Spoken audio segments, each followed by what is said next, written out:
సత్య, పిల్లలు నా మనసుని ఎంతో ఉత్సాహపరిచారు. నువ్వు లేవనే లోటు తప్ప తార నిన్ను చాలా మిస్ అవుతోంది. నువ్వెందుకలా ఉన్నావు? నువ్వు కావాలంటే నాన్న రాగానే ఫాదర్స్ డే గ్రాండ్గా సెలబ్రేట్ చెయ్యి, ఓకేనా? తారా, ఓకేనా తారా? తారా,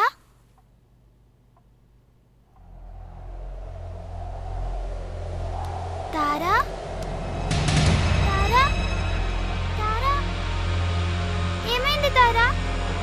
తారా, అమ్మా, ఏమైంది? ఒకసారి వచ్చి తారాని చూడమ్మా. ఏమైంది? తారా, తారా, తారా, తారా,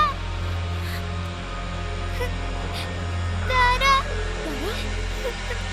తారా, తారా, ఏమైంది తారా?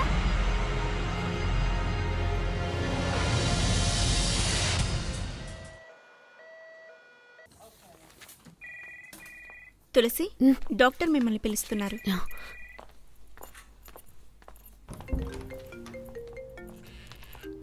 కూర్చోండి. రై, మీరు మొదలు పెట్టేయండి, నేను కొంచెం సేపట్లో వచ్చేస్తాను. Okay, bye. తనేం తింది? కేక్ మాత్రమే తింది డాక్టర్. ఏమైంది? మామూలు మైకమే అయి ఉంటుంది, అందుకే టెస్టులు చేస్తున్నారు. రిపోర్ట్స్ వచ్చాక చెప్తాను. మీరు ఇండియనా? అవును doctor. Excuse me doctor. Yeah. Reports. ECG reports ఎంతవరకు వచ్చాయో కొంచెం చూడండి. ఓకే. మీది ఏ ఊరు?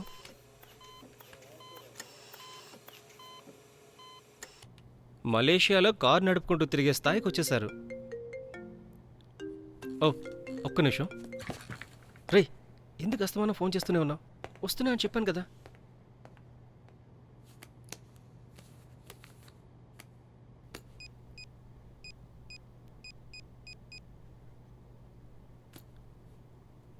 అక్క, మీరా ఒక్కతే ఉంది. కొంచెం మీరు తనని చూసుకోండి. ఓకేరా, బాయ్. ఓకే. మరికొద్దిసేపట్లో రిపోర్ట్స్ వస్తాయి, నేను రేపు వచ్చి చూస్తాను. Okay doctor. నన్ను మురళి అని పిలవచ్చు. ఏదైనా ఎమర్జెన్సీ ఉంటే ఫోన్ చేయండి. సరే. ఓకే.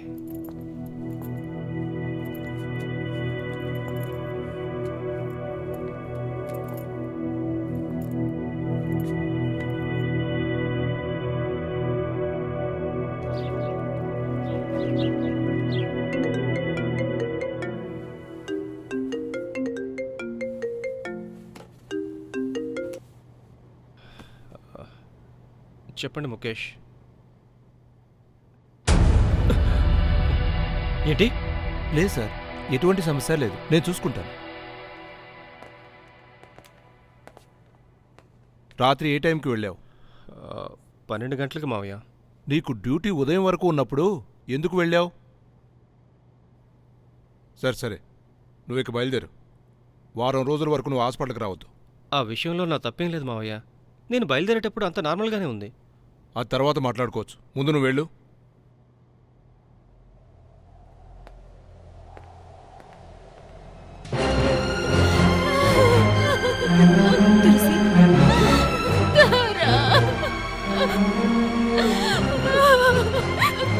తులసి,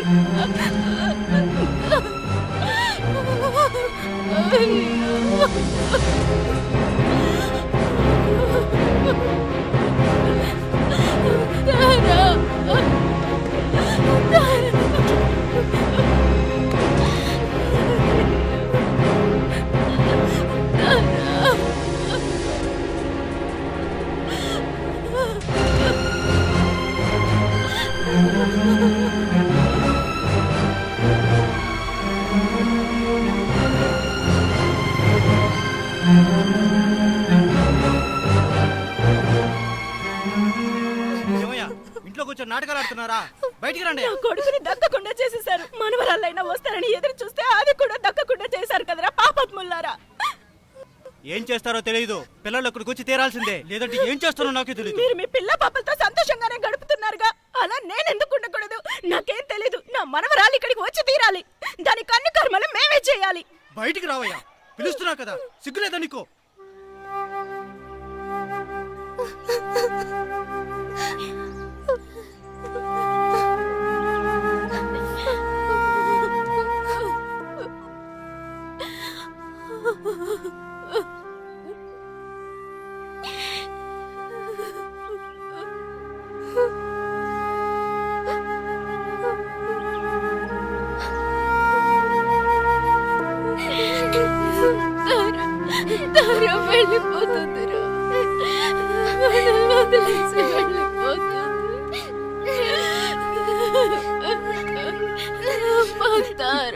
కొంచెం చూసుకోండి, ఇప్పుడు వస్తా.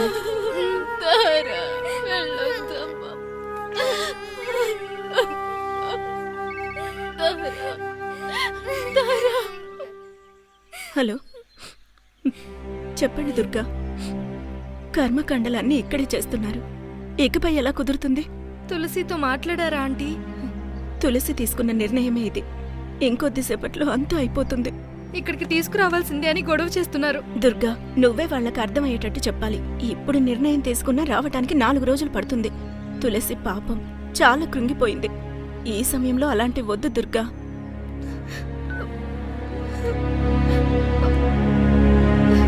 ఆ భగవంతుని ఆశీస్సులు నీకు కలగాలని అందరూ కోరుకుంటూ ఆ దైవాన్ని నీకు అండగా నిలబడమని ప్రార్థిస్తూ నమస్కరిస్తున్నాం.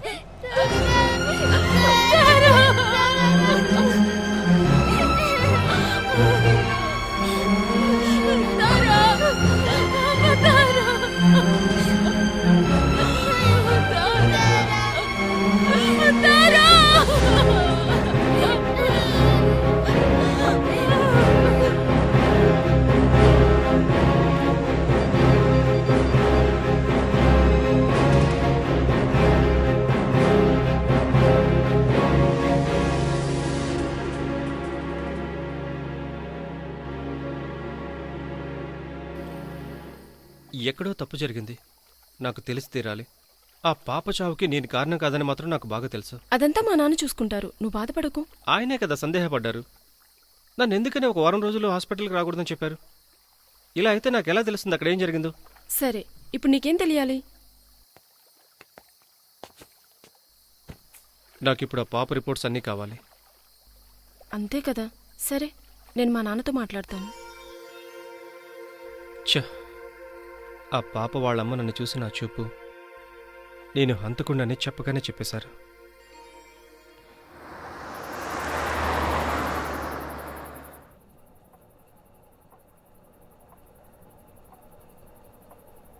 తులసి, పాప పడుకుంది.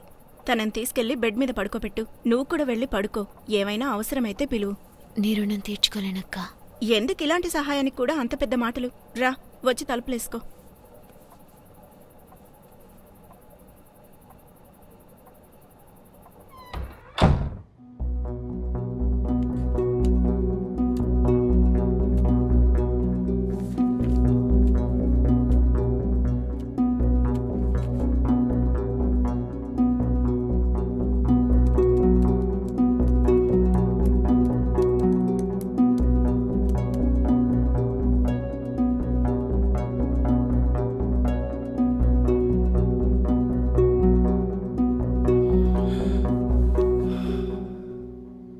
నేను కూడా మన హాస్పిటల్లోనే తప్పు జరిగిందేమో అని సందేహించాను. కానీ అది కాదు. మరేంటి? ఆ పాపకి చాలా కాలంగా ఒక వ్యాధి ఉంది. వ్యాధ? ఏమంటున్నావు మురళి? ఇండియాలో ఉన్న మా ప్రొఫెసర్ డాక్టర్ సుధాకర్కి అన్ని రిపోర్ట్స్ పంపించాను. ఇప్పుడే కన్ఫర్మ్ చేసి చెప్పారు. Long QT syndrome. ఇది యూరోప్లో ఒక ఫెమిలియర్ డిసీజ్. ఎటువంటి సిమ్టమ్స్ లేకుండా సడన్ డెత్తా? ఎలా? ఈ డిసీజ్కున్న గుణమే అది. సరే, నేను తులసిని కలవడానికి వెళ్ళాలి. నాతో కొంచెం వస్తావా? ఇక ఆమెకు చెప్పడం వల్ల ఏంటి ఉపయోగం? ఒకవేళ చెప్పినా వాళ్ళు నమ్ముతారనుకుంటున్నావా? వాళ్ళు నమ్ముతారో లేదో, నా మీద ఏ తప్పు లేదని నిరూపించుకోవాలి. దీనివల్ల ప్రశాంతంగా ఉండలేకపోతున్నాను. హాస్పిటల్ అంటే ఇటువంటివి జరుగుతూనే ఉంటాయి. దీనికి ఎమోషనల్ అవుతున్నావా? ఒక చిన్న పాప చనిపోయింది. దానికి ఒక విధంగా నేనే కారణం. నీకు ఇవన్నీ అర్థం కావు. ఇప్పుడు నువ్వు వస్తున్నావా లేదా?